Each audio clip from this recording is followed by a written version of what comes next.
ఈ రోజు డిఫరెంట్గా సేమియాలతో నూడిల్స్ని ట్రై చేద్దాం.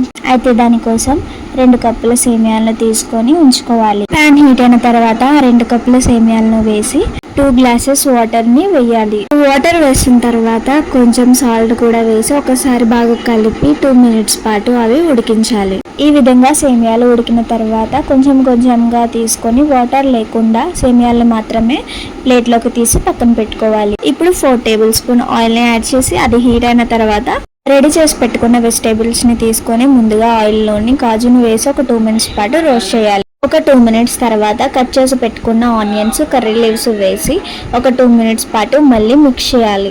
ఒక 2 మినిట్స్ తర్వాత ఆనియన్స్ బాగా ఫ్రై అయిపోతాయి. ఇలా ఆనియన్స్ ఫ్రై అయిన తర్వాత కట్ చేసి పెట్టుకున్న టమాటో ముక్కల్ని కూడా వేసి ఒక 2 మినిట్స్ పాటు మళ్ళీ మిక్స్ చేయాలి. ఇలా వెజిటేబుల్స్ అన్ని బాగా ఫ్రై అయిన తర్వాత ఒక ఎగ్ని కూడా యాడ్ చేసి మొత్తం అంతా ఒకసారి బాగా కలపాలి. ఈ విధంగా వెజిటేబుల్స్ తో పాటు ఎగ్ కూడా కలిసిపోయి బాగా ఫ్రై అయిపోయిన తర్వాత 1/2 teaspoon salt, 1 tablespoon కారం, టేస్ట్ కోసం కొంచెం మసాలా, అలాగే కొంచెం పసుపు కూడా వేసి ఇంగ్రీడియంట్స్ అన్ని బాగా కలిసే వరకు 2 మినిట్స్ పాటు లో ఫ్లేమ్ లోనే బాగా ఫ్రై చేయాలి. ఇప్పుడు పూర్తిగా చల్లారి పెట్టిన సేమియాలను కూడా అందులోకి యాడ్ చేసి బాగా కలపాలి.